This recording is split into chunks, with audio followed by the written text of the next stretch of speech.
What it is, what it do is TexxposedTv, exposing the good, the great, and the ugly. For those who sleep slow and just don't know, tell them who it is. It is the YoWINGMAN. YoWINGMAN. Yo, Wingman. Hey, I like that. Hey, where Yo Wingman? Like, were you given that name, or you came up with that name, or like, tell me about that. All right. So my name Wingman. At first, my name was Scooby. You know what I'm saying? R.I.P. Scooby. You know what I'm saying? PV. Yeah, paper chasers. You know what I'm saying? Much respect to them. Yeah, my bro. No, for sure. So when I moved out here to Dallas, that my music name was Scooby. So, I started hearing like it's a Scooby out here. So I'm like, man, who was that? So, I ended up getting connected with the paper chaser. So I met, Scooby, and he was good people, everything. And then I was just like, okay, so I'm gonna need to, switch my name up. So at the time, I was working with this label called Make It Happen Records. Shout out Y-Frame, the singer that pull out the Magnum. Yeah, that's the homie. So we basically, it was a label that, he was talking to at the time, I was talking to at the time, the owner was Codis Woods. Shout out, Codis Woods. Matter of fact, shout out Codis Blast, his son, when it come to like that boogie movement, like he was like one of the pioneer dancers with, with, out of Cedar Hill with all them boys, jigging and gigging, getting it, So from talking to the label, basically it was a situation where I was, at the studio recording, and I had a song called, and I was just like Wingman, and I forget the lyrics all the way verbatim, but it was just on the lines of me highlighting Wingman. And he was like, Wingman, he was like, that should be your name. And I was like, what? I was like, man, I don't know. I was like, He was like, nah. He was like, that's it. And I was just like, I guess. I was like, whatever. And I just kind of started running with it. And then, from there it was like, like I could be Yo Wingman, like, each and every person Wingman. So it was like, I was like, I rocks with it. So, from there, we just started. That's kind of what it was. We started rolling ever since. So like, are you the ultimate wingman? Like, I mean, I done did a couple of those, you know what I'm saying? Depending on the situation, you know what I'm saying? We can make it happen, slide you in an opportunity or situation, that's just what it do, Or it could be like, I look at it as like just being your wingman for music, you know what I mean? Like your right hand with a certain type of vibe, a certain type of energy with the music that you want to rock with. So, I bring it. So it's kind of random, but do you have an old lady, or like you like what you, how do the let's just leave, you ain't got to answer that, let's just leave it at, how do the ladies take it at your name being Yo Wingman? Do they take it a certain type of way, or? It's so right now, we focus. I say it's kind of like a thing where it's kind of like, it kind of hit them like, huh? Like, what you mean? Like, I'm like, I'm Yo Wingman. And they're like, oh, for real? And I'm like, yeah. And, I done kind of, been able to do what I need to do with it for sure. Yeah. If anything, it kind of might make them turn their head like what you mean? Yeah, and then, basically an icebreaker to break it down. Type shit. So it ain't failed me yet, so I can't trip off that at all. Yeah, okay, it's live. I see you got the hat on, you know what I'm saying? That's gotta rip the town, you know what I'm saying? Kansas City. So you from Kansas City? Yes, sir. And you know what I'm saying? So you moved here. You moved to Dallas. Yeah. So I was born in Kansas City. Okay. And I moved to Dallas back in 2008. So like right when the boogie movement was starting to take off and grow legs and really go crazy. I was there. Yeah. Like to me it was cool. Like I came out here and it was nothing but Dallas artists on the radio. Like they had Frankie playing on there. They had DeRoe. He was Walk That Walk, Ice Cream Paint Job. They had Montana, with Big Booty Judy and B Hemp and just a lot of the cats that's that's legendary out here in the city, and to be able to come out here right when they was starting to grow the legs, and just to see the boogie movement form in the city was a crazy thing. Okay, hold on. Before we get in that, for sure. So you from Kansas City, so like, but you moved to Dallas, so like this kind of off the wall too, but like, so are you are you a Chiefs fan or are you? Of course, are you man. a Cowboys I got fan? KC. I got KC on my hand, dog. Like it's to the core, you know. And I definitely appreciate the wins that we're having now because it hasn't always been that way. So you've been down. Yeah, I was there when we was trash. You know what I'm saying? When we had what's the old boy name? Brody Croyle. We went like 2-14. Exactly. You know what I'm saying? I mean, hey, no disrespect to him, but you know, hey. That's what he had at the time. We was trash, so you know. Now that we winning, shoot, I'm appreciating every moment of this. Okay. For sure, cause ain't no telling once you know. Okay, so you grew up in Kansas City. So what was it like? So what was it like growing up in Kansas City? What part of Kansas City did you live in? Okay, so as far as specifics, you know, if you from the city, you know, I'm from the dot. You know what I'm saying? So I'll be like USD 500. You know, that's Wyandotte County, which is like it's like city out here. It's just on a smaller scale. Okay. So I mean, it wasn't like, you know, Wizard of Oz, wheat fields and all that. No, it was an actual city. Okay. You know, it kind of reminded me a lot of Oak Cliff. You know, just that environment. Type shit. And like growing up, like did you grow up in like a 2-parent household, single parent household, or like how did you? Yeah, so my parents had got divorced when I was like 3. So you know, I had one parent on the Kansas City, Kansas side, and then I had another parent on the Kansas City, Missouri side. Oh, that's crazy. Yeah. So it was kind of like I was getting, you know, a chance to experience both. Yeah, for sure. So like, what was the difference in? It's definitely a big difference between Kansas City, Missouri. I would just say the temperament of people. You know what I'm saying? I feel like the Kansas side is a little more country, and then the Missouri side get a little more urban. You know, get a little more, you know, get a little reckless over there. But I mean, it's reckless size on the Kansas City, Kansas side too, because you know what I'm saying. So it just yeah. So it just kind of depends, you know. I say respect your environment. You know what I'm saying? You be alright. You know, yeah. Type shit. Okay. So like. You say you grew up like basically more with your mom, or? I would say it was kind of evenly divided. Yeah, like you know, I would do, you know, depending on where I was going to school, because throughout different school years, you know, as I was getting older, like some years I'd go where my mom was on the Missouri side. Some years I'd be on the Kansas side with my pops, and then just once I got older, so once I started, you know, doing like high school, because when I moved out here, I had already graduated. Like I basically, I had graduated school and then came out here. Okay. So basically, you really from Kansas City? Like you ain't from here at all? Yeah. No, like So have you been here since then, or? Yeah. I've been here since then. I've been I've been in Dallas. I moved to Houston. I lived in Houston for a couple years.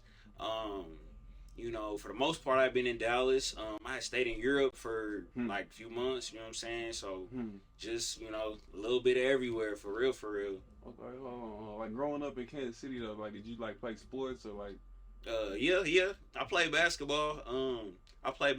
And I'd say I dressed up for football. I never really just like, yeah, bro, like, you know what I'm saying? Cats was getting hit, and I was like, I wasn't against it, but it was just like, you know, I done got the wind knocked out of my chest a few times. I was like, yeah, okay.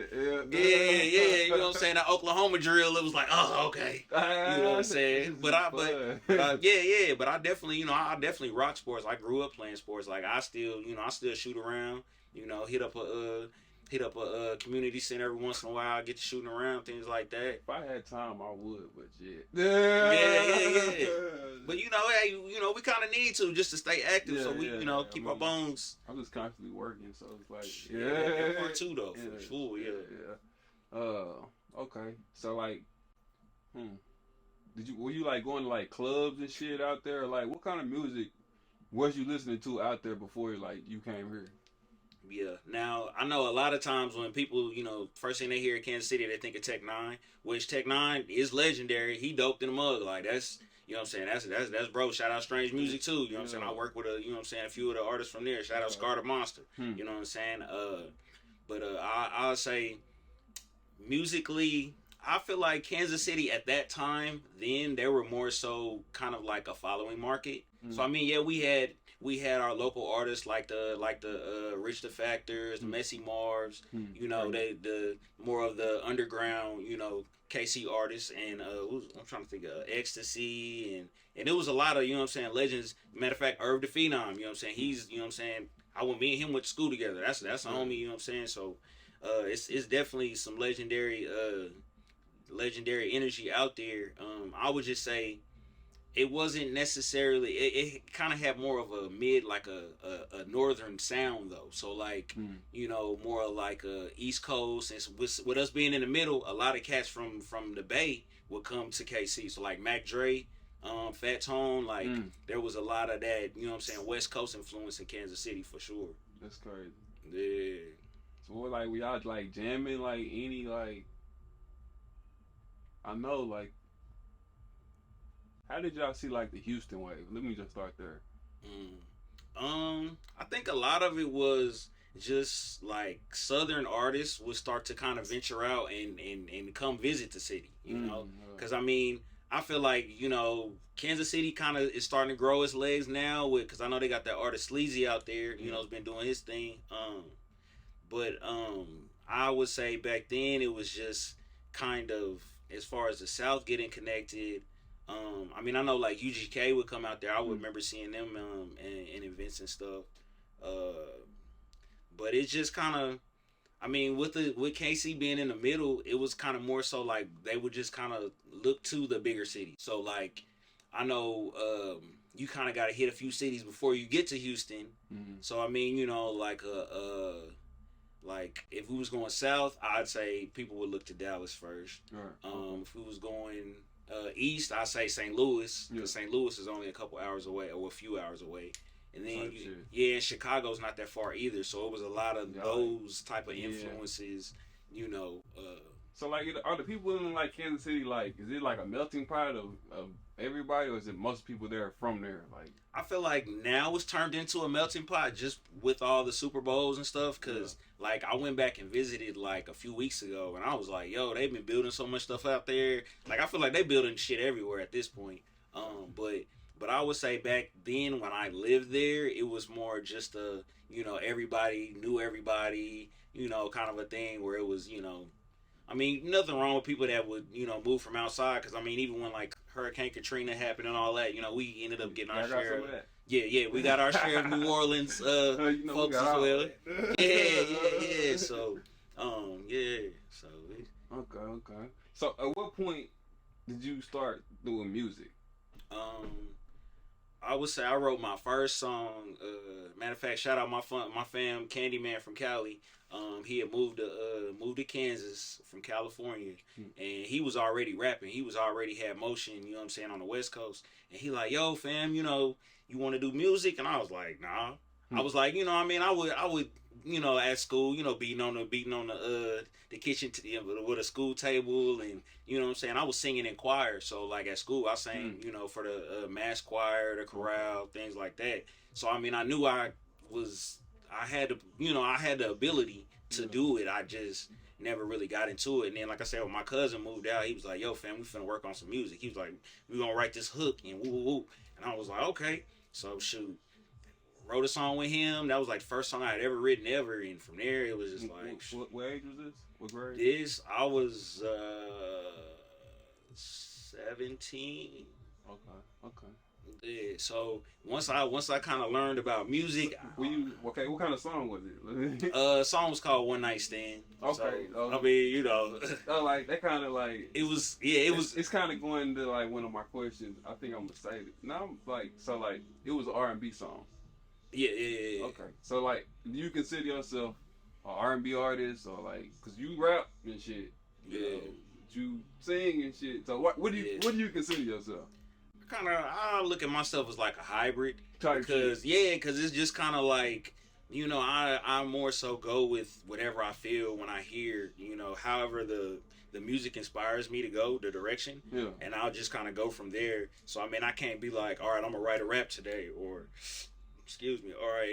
I'm gonna write an R&B song today. It just kind of, you know, whenever the beat come on and I just vibe. Sometimes I like to do a little bit of both, you know. So yeah, it just kind of. Okay. Yeah, it just kind of depends on how it come out.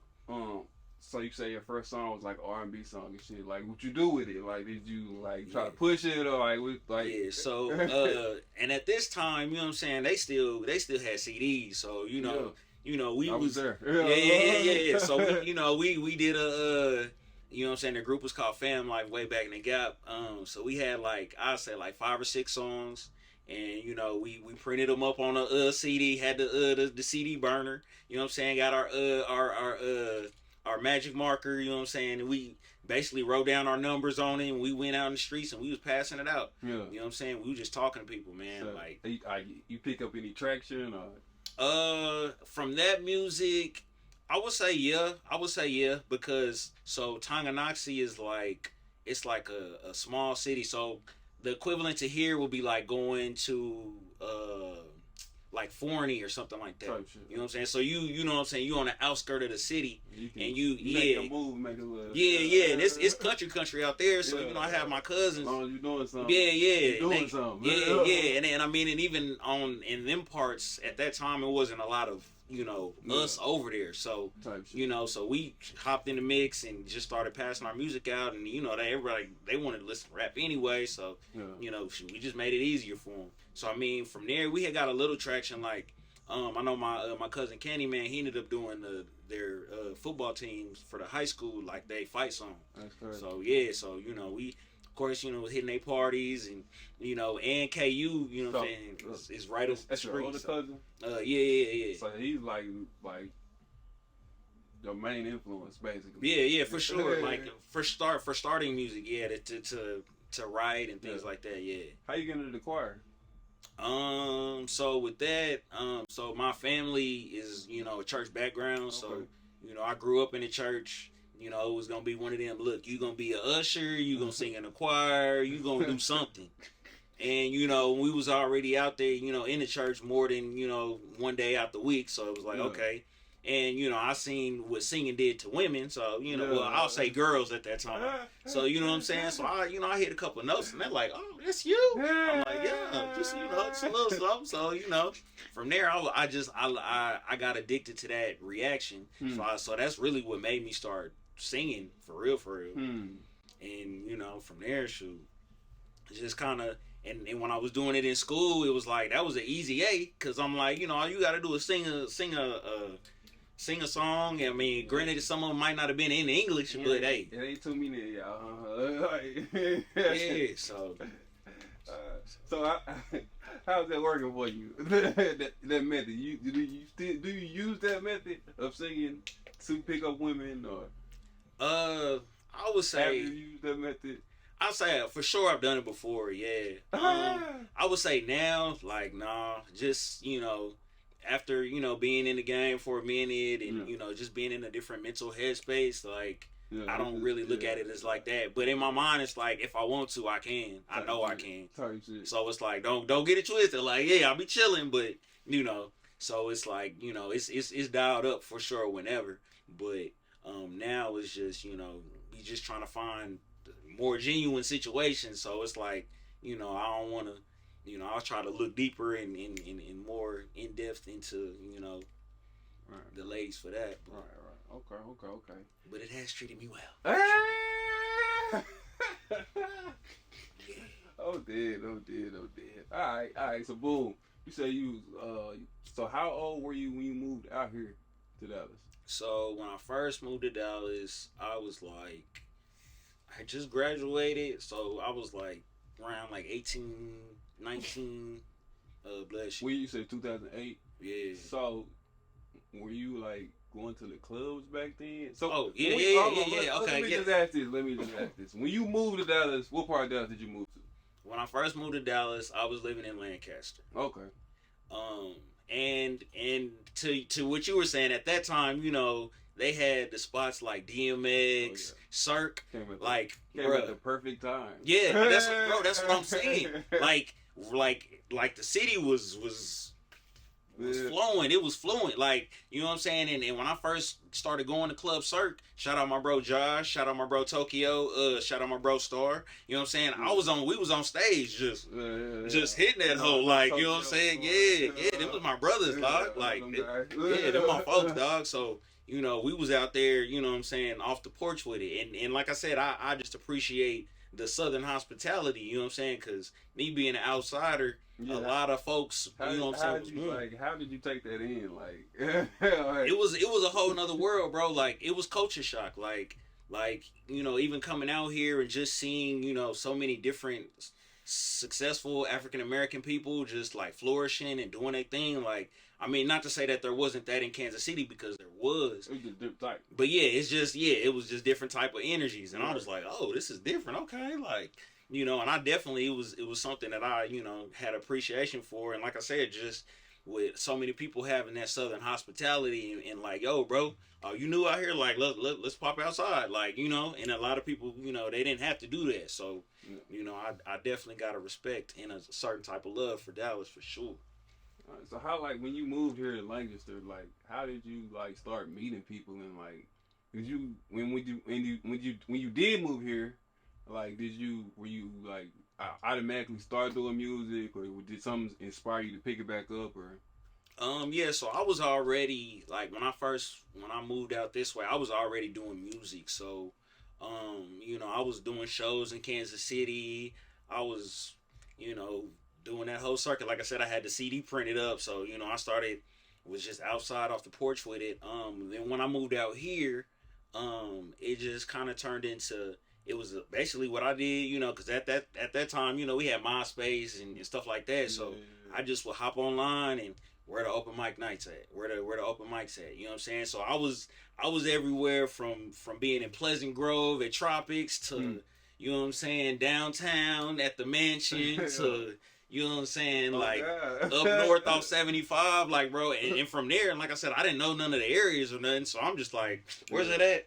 Oh, that's how many minutes? Okay, like, nigga, I had the map quest, bro. I had the, you know what I'm saying, right there, right the instructions I'm from here, there. I'm doing the same shit you was doing at the time. Yeah, you know what I'm saying? Like, all this shit popping up all over the damn place and shit, and I rapped at the time, so, shit, I'm in the clubs I'm in the DJ booth with the DJ. Yeah, real life though. Like, I'm meeting the promoter and shit. And for me, rapping and shit, and going to the rail station and getting the rotation to K104 and going to 979 and meeting G-Rock and you know what I'm saying, getting nigga shit played and shit. Yeah. They turned into club promotions. I'm promoting for Cirque and shit. And, yeah. I already go. Working for Corey from Clout. I already know.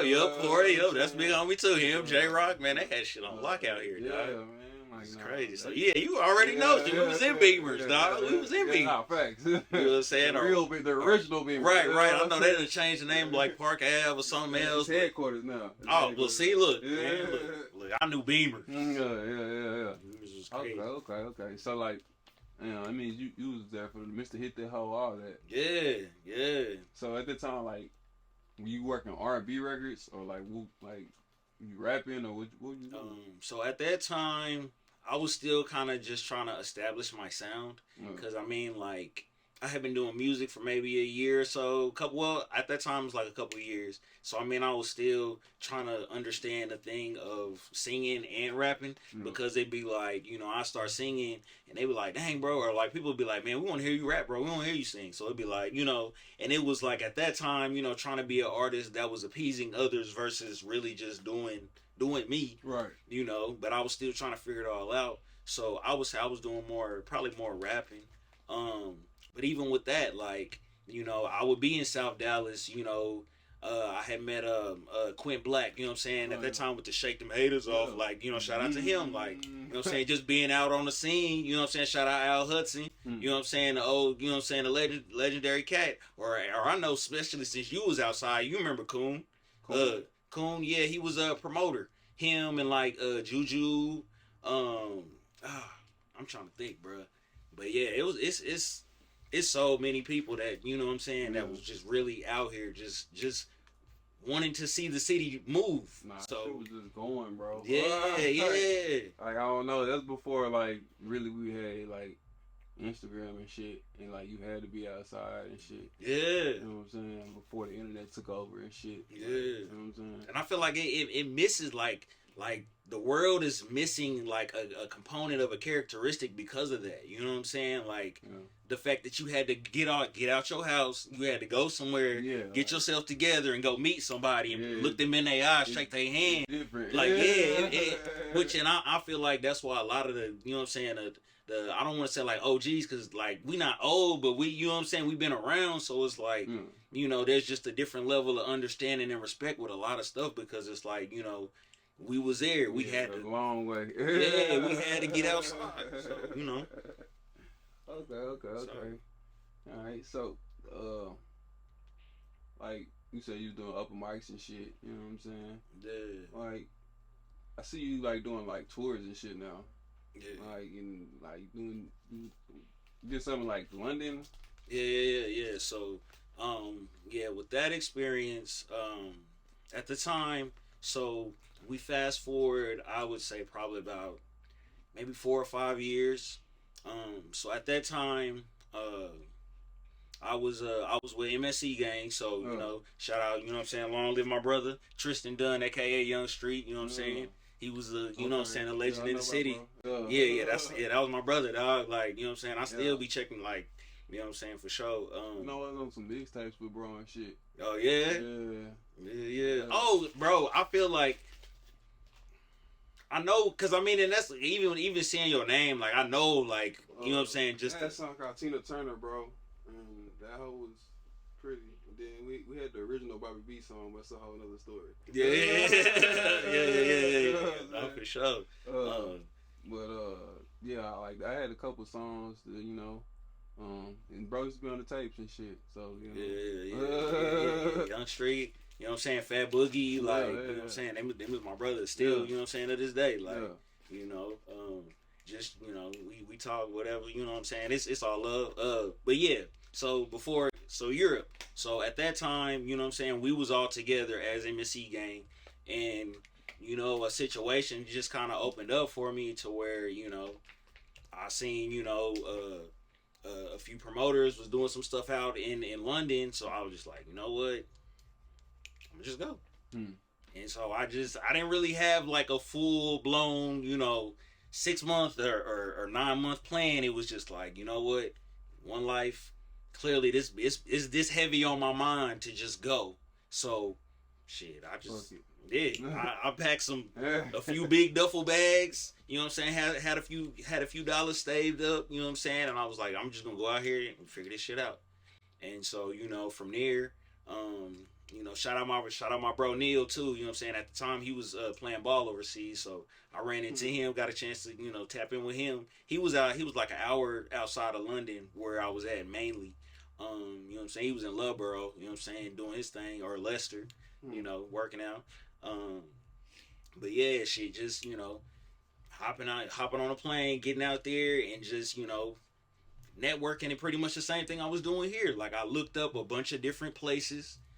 You know, a bunch of different spots that was, you know, having events and things like that, and I would just, you know, I'd wake up, get cleaned up, and I just hit the streets. So was it like a lot of Americans out there, or like? No. So how did they take you in? Like, how did they take you in? The appreciation was amazing. Like, and that's why I'm, you know, I still stay in contact with my people out there, because I'm going back, bro. I'm, you know, and I want to spread it out a little more. You know what I'm saying? Because I, you know, for the most part, was mainly just in England, but I wanted to, you know, go over to Spain and shoot over to France, because I mean, it wasn't that far away. It'd be like the difference of, you know, maybe driving from here to Oklahoma City, or, you know what I'm saying, just a few hours. So it's like the way that their countries are over there, it's more like states where you can, you know what I'm saying, hop back and forth.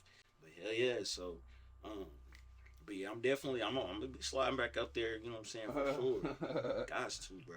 Like, what's the, like, any, like, crazy, like, differences, like, culture? I mean, I know it's different, but, like... Yeah, for sure, like, the accents. What affected you the most? Yeah. No, for sure. I would say just, you know, everything from, like, their food, because, like, their fruits and things like that, like, it tasted different. Like, they really tasted fresher. I mean, a lot of American food, they got a lot of them GMOs and all that stuff that, you know what I'm saying, they put on to preserve it to make it last longer. Yeah. Whereas there, they don't do as much of that. Yeah, and that's so they like use like less sugar or something. Yeah. So does the food taste like different, or like?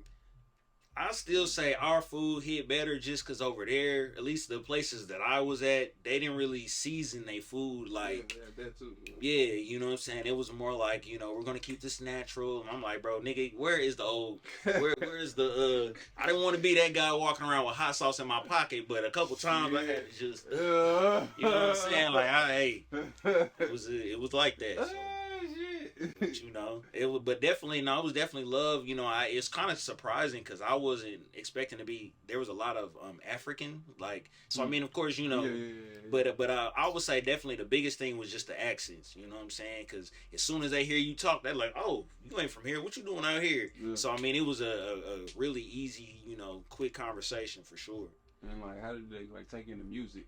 Bruh, and that I would say definitely that's another thing, because just the fact of being over there and performing my music and letting them hear my music, you know, it was kind of like, you know, they look to America for, you know, the styles, the vibes, the sounds and stuff anyways. So to, you know, be in their front door, you know, giving them that just raw off the cuff, it was like the response and the love there was amazing. And it made me look at it as like, because I know, especially when you out, like, say, being out here in Dallas, for instance, you know, there's so many other artists that are great. They're dope. Right. But sometimes, you know what I'm saying, being amongst so many other artists, it make you question yourself, like, well, damn, I feel like I'm dope. I know I'm dope, but I don't necessarily feel like I'm as dope or as I should be received or as I think that I am, just because I'm around so many other dope people. And sometimes, you know, with the popularity and the politics and, you know what I'm saying, sometimes I feel like, you know, the concrete roads can get overlooked, you know. So yeah.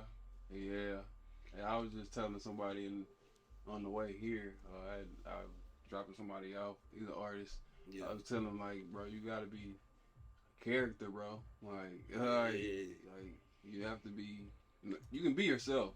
Yeah. But you gotta be yourself to the maximum and put it in their face.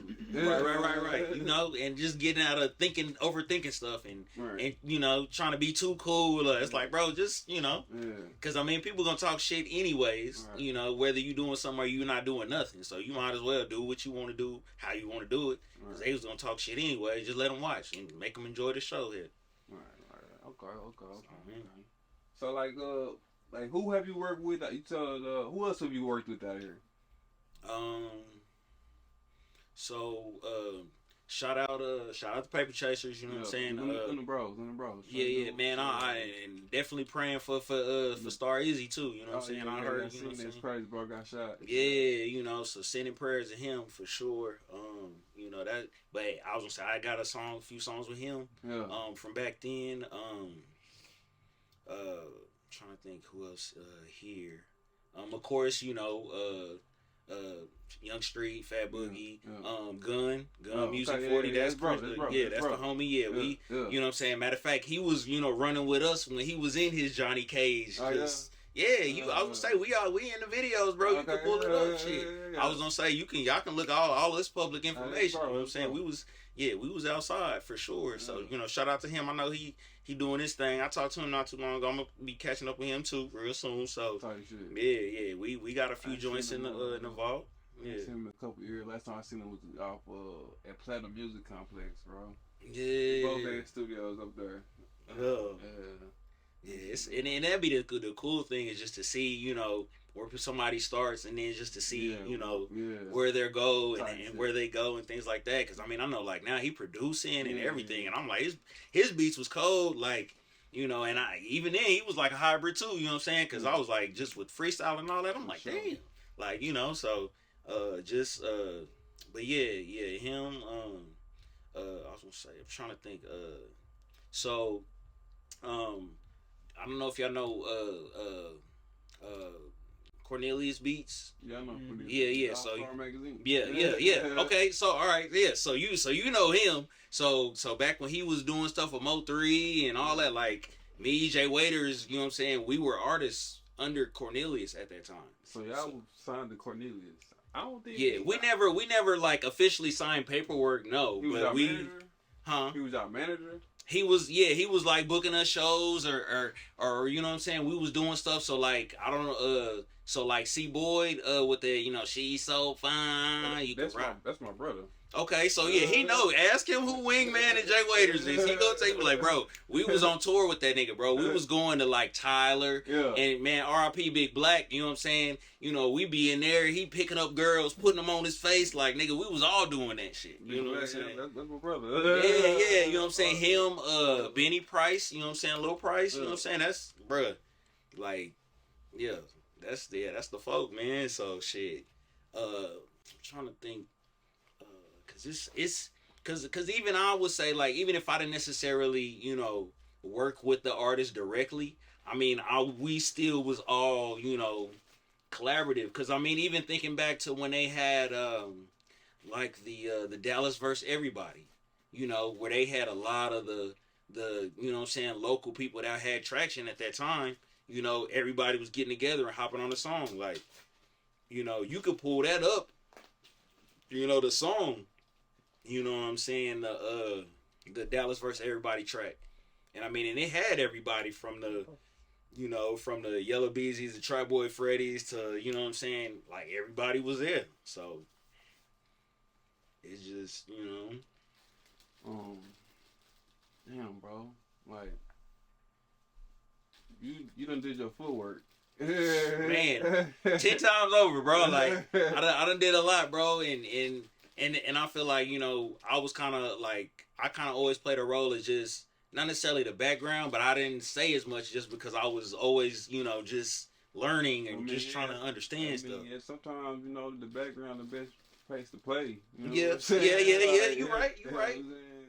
And I feel like, I learn everybody's mistakes, let everybody else bump their head and shit. Yeah. Soak. Yeah. And I feel like we at that point now. I gotta toot my horn a little bit, like just to let people know like the history, because it's like if you don't tell it, then ain't nobody else gonna say nothing, or ain't nobody else will know. So are y'all a group or like? So, are you talking about Jay White? Okay.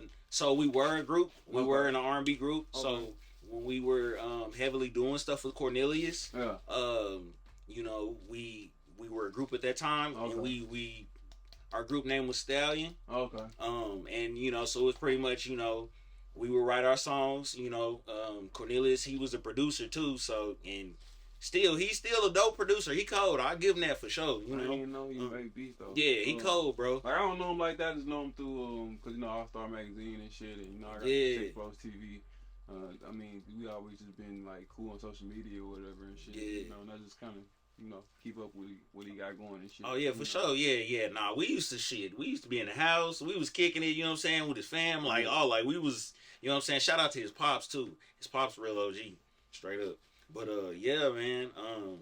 Me and Jay Waiters, like I said, matter of fact, that's how we met through Cornelius. So and it's crazy. So like the first day we met, we made this song called Lolo, which is out now. That it's still one of them old classics, but it's still, it'll get you in the mood. So, with your little shorty, hey, play Lolo, get you there. I'm just saying. But yeah, me and Jay Waiters had met through Cornelius back then, and we've been cool ever since. So like even now, I wouldn't consider. I mean, I would say we're solo artists, but at the same time, like. This shit with us is deeper than just music, you know what I'm saying? Like on some life shit too. So that's like, but to answer your question, I guess you could say we're solo artists, but we just work together. Type shit. Yeah. And how did you like meet Jay Writers? Like Yeah. So I ended up meeting Cornelius first. Okay.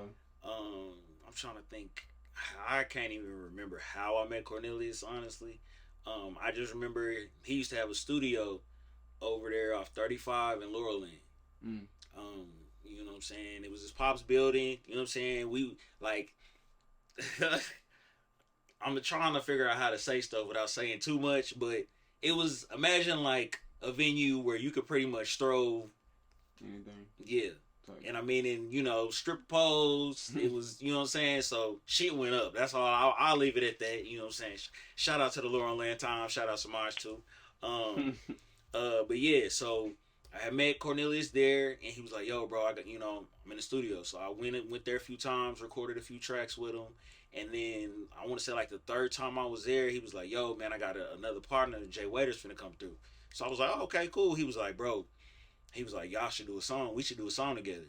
You know what I'm saying? And the very first song we did was Stallion, which that whole still jam. And from that song, that's when it was like, bro, we just need to be a group. And from there, shit, we was a group, and shit, we had just been rocking ever since. Which and then it did over time. It ended up evolving to, from us being in a group there to started to work with Tokyo, which I know you say you know Tokyo too from dancing and stuff. So Tokyo, he could sing too. He just be chilling. He be he was always more so for dancing and modeling. But Tokyo, shit, he cold too. So and I know they went to Skyline together. So it was kind of like, and to me, I feel like that's always been my blessing, is to just be connected to pretty much all of these different groups from all of the schools. Because like I said, with the Paper Chasers in DeSoto to Jay Waiters in Tokyo at Skyline, and so it was almost like I went to school here without going to school here. Bro came down here, plugged immediately in. but I mean, it was just from being outside. Right, it was just from being outside. I can't, I definitely can't take credit for that. It was God was leading me in a direction and pulling me towards the right people. Nah, fact. And and it's crazy because I be looking at it now like this, people that I lifelong people that I, still cool with the majority to this day. So you got here and you saw the boogie and shit. Did you immediately just start boogieing? Like, no, I got culture shock, bro. Because I mean, like, in the Midwest, up in Kansas, we did more of the thizzle. You know what I'm saying? Because like I said, a lot of that Bay influences out there. Just because E40, he would come to Kansas City back and forth a lot. So we would get a lot of that, that Bay influence. So, people was out there doing the Mac Dre thizzing, and, so when I seen Boogie, and I was like, bro, what is this? like I had seen like a few videos, of people doing it, but I never really understood what it was. And I was just kind of looking like, okay, like, all right, this is, I like the move. Cause I did not like it, but it was just like, it was its own. Like Dallas really is its own world out here, you know what I'm saying? And so, from the outside looking in, it's like I don't know what the hell they got going on out here. They got things, and that's why I said to come out here and all they're playing is Dallas artists on the radio. So I'm listening to the radio and I'm like, bro, I don't know none of the songs, but everybody I'm around just be hitting that shit and you know what I'm saying, working when that shit come on. So it was like, okay, like, it's the culture, So it was just type shit. Yeah. So damn, you said he was working with Cornelius around the time he was working with Mo3. Yeah, so a lot of our songs that we recorded, Mo3 was like, he would play them songs from Mo3. So like there was a couple times where he would even come to the studio, you know what I'm saying, out there where we was at, and just be on the vibe session and shit like that. So it was like, of course it was a wild situation to see how he, grew as an artist and where he grew, his legs and where he went to, because it's like, damn, okay, like that's what's up. And it was, if anything, it was reassuring and reaffirming that it's something that can really happen. Like you can do it. So it made it real, and I definitely would say that with just all of the encounters from all of the amazing different people that I've come across out here. Type shit. Yeah, I definitely agree with you, because like just being in the mix, you can see that like this shit possible type shit. Yeah. And it's like, damn, like it ain't like niggas are doing a whole lot of more of this or a lot less of this. It's just knowing what to do. And knowing, what I'm saying, how to... At that time, we ain't had no blueprint, though. Like, us personally, being from Dallas, we ain't had no blueprint. So, like, we really is out here just trying shit. Which, and even with that, bro, like just to see, there was so many people from, like, the LAs and the Houstons and the New Yorks that would come out here and just see y'all waves, like, just see how y'all move. And, you know what I'm saying? I'll definitely say Dallas had been raising, really, the hip-hop industry for a while, bro. Because, I mean, even looking at, when the Migos, when they first started taking off, you know what I'm saying? What was it? Nike Boys was doing all the dances for their videos. You know what I'm saying? Shout out Dre, you know what I'm saying? Like, they was flying him out there to go dance and shit, you know what I'm saying? So it's like, it's a lot of, you know what I'm saying, the culture of Dallas that's been running the industry for a while, bro. Damn, bro. So like, you was around Mo3. Was you ever around Rainwater? Yep. Which, and it's crazy. So my encounter with Rainwater it wasn't even like, this was before he was even working with Mo3. And I will say this though, Rainwater, he a hustler, bro. He know how to move and shake, bro. He knows how to rainwater. That's about all I can say. You know what I'm saying? I will say I definitely I got a chance to experience, you know what I'm saying, working with him firsthand. At that time, you know, because he was doing a lot of stuff going back and forth from Oklahoma. So at that time, you know, he was working with the Militia Money Gang, you know, so like, you know, DJ Lex and all them boys, you know what I'm saying? That's my boy. Yeah. So at that time, you know, just knowing mutual people, and you know, we got introduced, and you know, just because I know he was already putting stuff together, so just a situation of, okay, well, you know, where can I put, you know, what I do into the mix of that, and you know what I'm saying, we can figure something out, and yeah.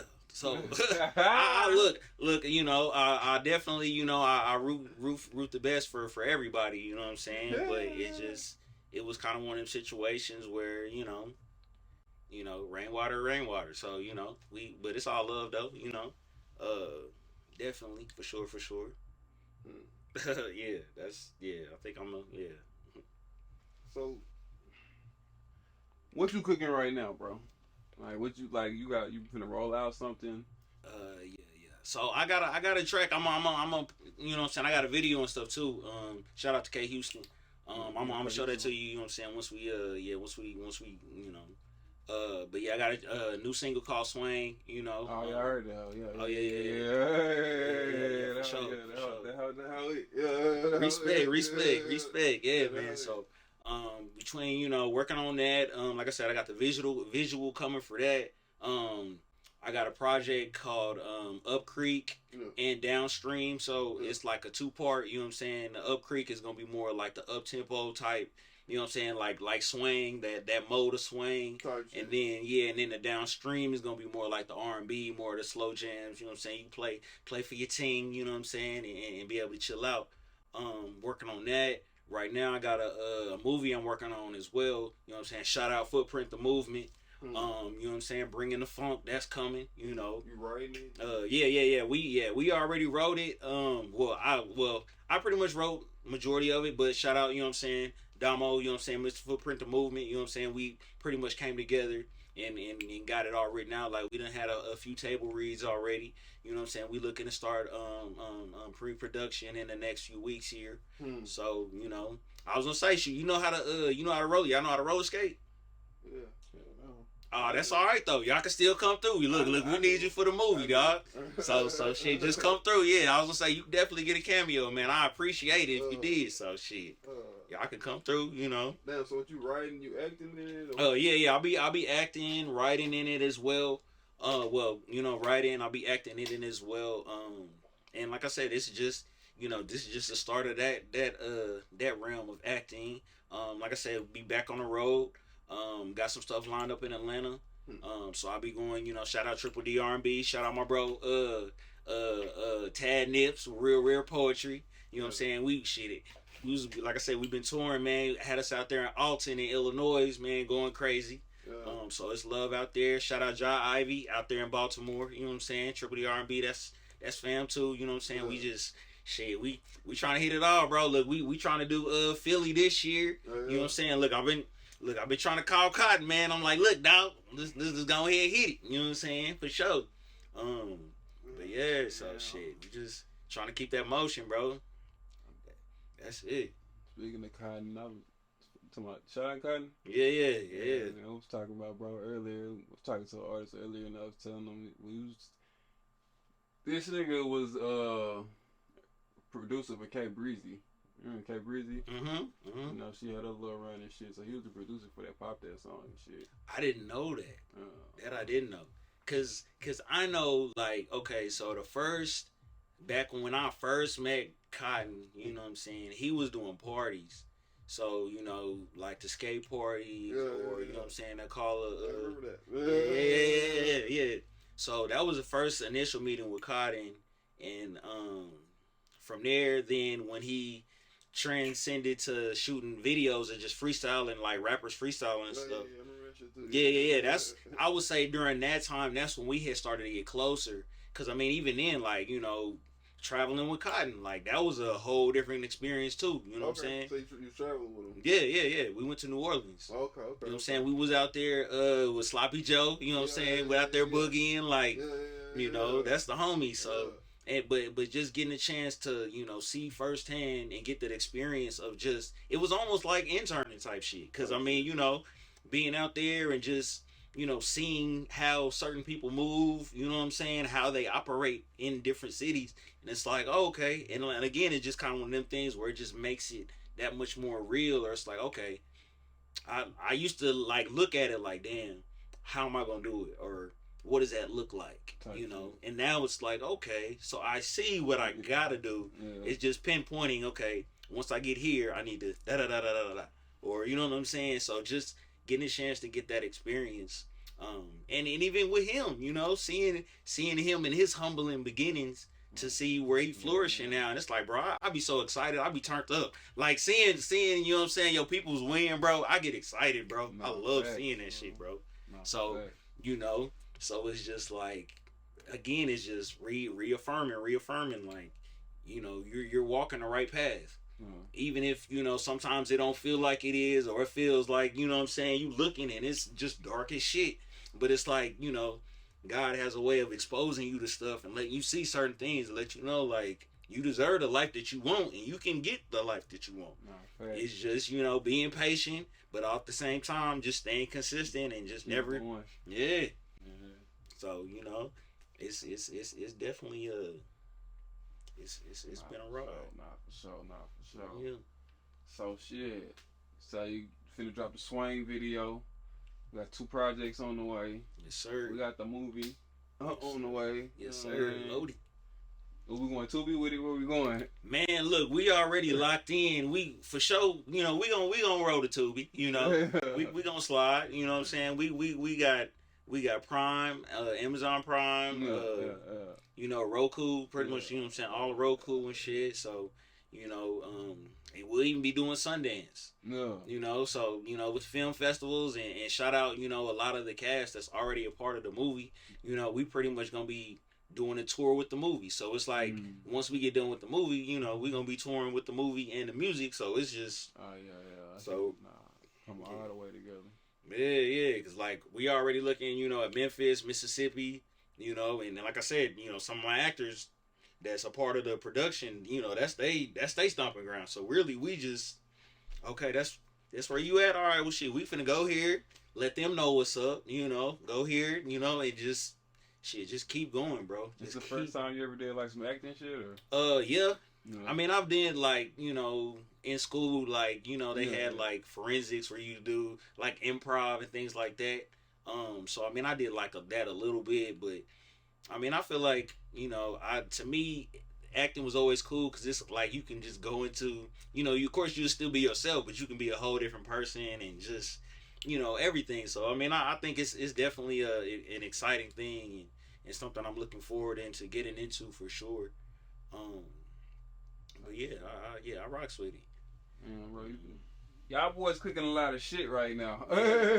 man, look, we just trying to stay busy, bro. You know what I'm saying? Like, figure, you know, eventually, you know, we just keep churning, and once that breakthrough happens, it's gonna be like, you know, and to me, it's always funny because, you know, cast of people to look up, be like, damn, where he come from? That was out of overnight, and it's like, nah, nigga been doing it. It's just, you know, and you been seeing me, more than likely, probably been seeing me or seeing a branch of, you know, something that I done touched, but it's just like, you know, being able to bring it back full circle and putting a face to what, you know, the movement and stuff is like, yeah, right. So you know, shit. So shit, you know. Said the breakthrough. So like what is your end goal? Like, what's the goal? Like, what's the plan? Where we going with this? End goal, I would say, just you know, I always had that in my mind of going to going to Rome and it be a coliseum full of people, just, you know what I'm saying, a row of 30,000, just going crazy. You know, like I said, I've done a few thousand, but I ain't, you know, and just really just being able to get to a stable place to where, you know, I can pull somebody else, you know what I'm saying, help somebody else, be like, hey, you know, I see you finna go right, but if you look and go left, just, you know, go left. Type shit. You know, yeah. So I mean, I would say for sure to stamp a legacy, so you know people know, you know, that it's possible. Type shit. And just to, you know, and then not even necessarily for music, like just like I want to encourage people to do whatever it is that they do, whatever they naturally great at, do that shit. Type shit. Whether you getting paid for it or not, because if you keep doing it long enough, eventually it's gonna be so dope that people ain't gonna have no choice but to pay you for it. Nah, facts. You know what I'm saying? So just make sure you love what you do. Alright. So shit. Got 10 seconds left. Give me a drop. Yo, you already know what it is. It's your boy YoWINGMAN. Mr. Triple D R&B with it. You know, out here rocking with Texxposed, Kid Cash, boy Big V. You know, we outside off the porch with it. You understand me? Just like that.